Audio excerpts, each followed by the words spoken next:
तो यार देखो, फ्री फायर में आजकल के टाइम पे एक जने का तो मारना बड़ा मुश्किल हो गया है। और ये भाई साहब, यही वाले भाई साहब, ये जो घूर घूर के देख रहे हैं ना, ये भाई साहब चाहते हैं कि 4 बंदों को ये एक साथ अकेले ही मार दे हैं। अब तू गया बेटा, अब तू गया, देख तेरी औकात मैं दिखाता हूँ तुझे। अब भाई 4 बंदे अगर सामने आ जाएं तो आखिरकार किसको डर नहीं लगेगा? हर किसी को लगेगा, बस उन चारों को छोड़ के। लेकिन एक बात ये भी है कि अगर हम एक बार स्क्वाड मार दें तो खुद के दोस्त भी इज्जत करने लग जाते हैं और कॉन्फिडेंस भी बढ़ जाता है। लेकिन फिर अगले ही पल किसी नूब से मर जाते हैं और यही साइकिल चलती रहती है। और सोलो वर्सेस स्क्वाड की सिचुएशन में 2 ही चीजें हमेशा ज्यादातर दिमाग में आती हैं प्लेयरों के, कि या तो खुद एलिमिनेट हो जाओ या फिर सामने वालों में से दुआ करते हैं कि 1-2 बंदे गेम छोड़ के चले जाएं। लेकिन खुद एलिमिनेट होके कभी भी सोलो वर्सेस स्क्वाड आप लोग नहीं जीतोगे। आपको उन 4 बंदों को मारना ही पड़ेगा। और उनको कैसे मारना है उसी पे तो ये वीडियो है। और ये वीडियो का टॉपिक मैंने इंस्टाग्राम से उठाया है। वहीं पे एक बंदे ने बोला था कि इस टॉपिक पे वीडियो बनाओ। भाई इंस्टा पे यार क्या ही तो मैसेज करते हो तुम लोग। अभी कल परसों मुझे इंस्टा पे एक 7-8 साल के बच्चे का वॉइस मैसेज आया। वो मुझे कह रहा है कि भैया 800 का रिडीम कोड दे दो, मुझे मंथली मारनी है, प्लीज प्लीज प्लीज भैया प्लीज दे दो।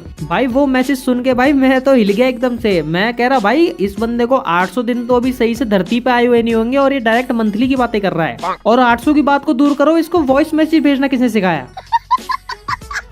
खैर छोड़ो, मैसेज वैसेज तो चलते रहेंगे। अपन बात करते हैं वीडियो के टॉपिक की, जिसका नाम है solo versus squad tips and tricks. तो देखो, सोलो वर्सेस स्क्वाड में ना एक चीज बहुत ही ज्यादा होती है जिसकी वजह से 97.56% लोग हमेशा फेल हो जाते हैं क्लच करने में। होता ये है कि सामने वाले चारों बंदे ना एक साथ घेर के मार देते हैं भाई हमें। और ये चीज मोस्ट ऑफ द टाइम होती है लोगों के साथ। मतलब एक बंदा उन्हें ईस्ट से मारता है, एक वेस्ट से, एक नॉर्थ से, एक साउथ से, खेल खत्म। इसीलिए आपको हमेशा खुद को ऐसी सिचुएशन में रखना है कि वो चारों बंदे आपको कभी भी घेर ही ना पाए, है ना। और वो चीज आप कैसे कर सकते हो कि भाई जब राउंड शुरू हो तो कभी भी राउंड शुरू होते ही मैप के बीच में तो बिल्कुल भी मत जाना। हमेशा कॉर्नर में ही रहना, या फिर ग्लू वॉल को ऐसी जगह लगाना जिससे कि सभी एनिमी तुम्हारे सामने हो। और थोड़ा बहुत लेफ्ट राइट में होंगे तो भी चलेगा, लेकिन चारों तरफ बंदे नहीं होने चाहिए। और पीछे से तो भाई किसी बंदे के आने की आशंका बिल्कुल भी नहीं होनी चाहिए। और ये चीज पूरे राउंड में आपको मेंटेन करके रखनी पड़ेगी, ठीक है। मतलब पूरे राउंड में एक ही जगह रहनी चाहिए जहां से कोई भी एनिमी आपको मार पाए, जिससे कि पूरा ध्यान आपका उसी साइड रहेगा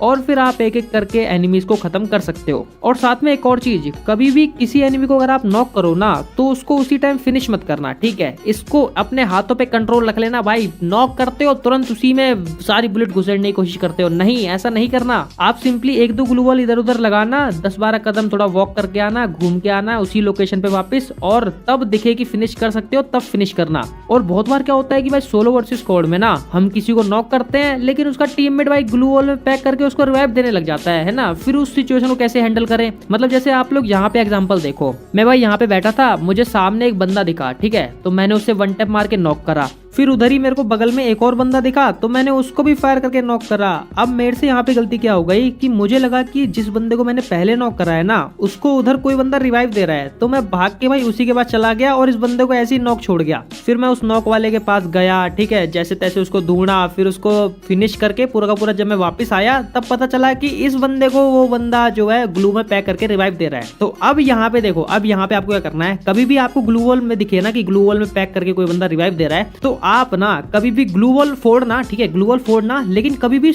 एक बार में पूरी की पूरी ग्लू वॉल मत फोड़ देना। मतलब आपको ना 2 बार में फायर करना है। जैसे देखो मैंने यहाँ पे पहले क्या करा, मैंने यूएमपी से फायर करा, ठीक है, तो जब मेरे को दिखा कि अब यहाँ पे मेरी ग्लू वॉल टूटने वाली है तो मैंने क्या करा, थोड़ा मैंने रिलोड कर लिया, ठीक है। फिर मैंने दोबारा रिलोड करके फिर फायर करा, तो जैसे ही ग्लू वॉल टूटी मेरा फायर रुका नहीं, मैंने उस बंदे को भी फायर करके मार दिया। अब फिर क्या हुआ कि फिर उसने एक बंदा बचा था, उसने खुद को पैक कर लिया। फिर मैंने दोबारा यहीं पे वही टेक्निक का यूज करा, मैंने दोबारा से पहले फायर करा, फिर जब मुझे दिखा कि अब ग्लू वॉल टूटने वाली है और मेरी एमो खत्म हो जाएंगी तो इसीलिए मैंने दोबारा से गन को रिलोड कर लिया। फिर जब रिलोड होने के बाद मैंने दोबारा फायर करा तो ग्लू वॉल टूटी और मेरा फायर करना रुका नहीं, ठीक है, क्योंकि मैंने पहले रिलोड कर लिया था और उस बंदे को भी मैंने इजीली मार दिया। तो आप भी कभी भी एक ही बार में ग्लू वॉल को मत तोड़ना, है ना। जब आपको दिखे कि भाई आपकी ग्लू वॉल टूटने वाली है उससे थोड़ा सा ही पहले अपनी गन को दोबारा रिलोड कर लेना, जिससे कि जैसी ग्लू वॉल टूटे आपका फायर ना रुके। नेक्स्ट जो टिप है उसका नाम है सरप्राइज अटैक, है ना। अब देखो सोलो वर्सेस स्क्वाड क्लच करने के लिए ना आपको सरप्राइज अटैक देना तो हमेशा आना ही चाहिए। सरप्राइज अटैक से मेरा मतलब है कि जैसे सरप्राइज गिफ्ट होता है, सरप्राइज टेस्ट होता है, वैसे ही आपको एनिमीज को भी सरप्राइज करना है फायर करके। और ये चीज आप लोग तभी कर सकते हो जब सामने वाले बंदों को आपकी लोकेशन का पता ना हो, है ना। और अगर पता भी हो तब भी वो गारंटेड ना हो कि आप उधर ही हो। जैसे कि इधर देखो, इधर एक बंदा था, उसने मेरे को आते हुए दिखा वो बंदा, मैंने उसके ऊपर फायर करा, उसने फिर ग्लू वॉल लगा ली, मैंने भी लगा ली।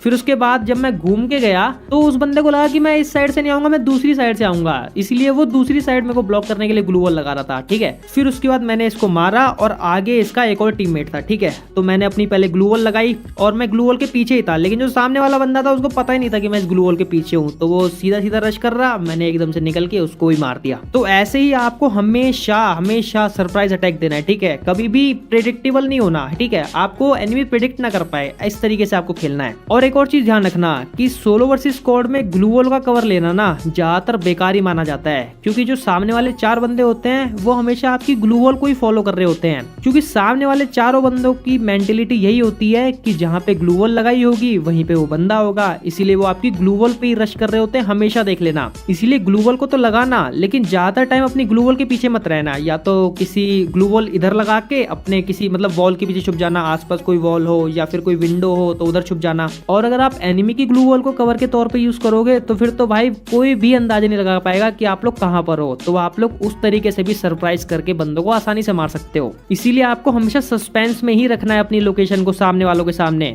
और ये चीज आप आसानी से कर भी सकते हो, क्योंकि सोलो वर्सेस स्क्वाड में सामने वाले चारों बंदे ज्यादातर दिमाग लगाते ही नहीं है, वो बस आपके ऊपर रश करने के लिए आ रहे होते हैं, ठीक है। वो बिल्कुल छुपने की बिल्कुल भी नहीं सोचते। और हाँ, एक और चीज भाई, ग्लू वॉल की स्पीड ना आपकी भाई अपनी अभी फास्ट कर लो, मतलब कैसे भी करो मुझे नहीं पता, लेकिन ग्लू वॉल की स्पीड आपकी फास्ट होनी चाहिए। आप चाहे 3 फिंगर खेलो या फिर भर भर के प्रैक्टिस करो, लेकिन ग्लू वॉल की स्पीड बहुत फास्ट कर लो, क्योंकि ग्लू वॉल की स्पीड बहुत फास्ट होगी तभी जाके आप सामने वाले के फायर से ज्यादा से ज्यादा बच पाओगे।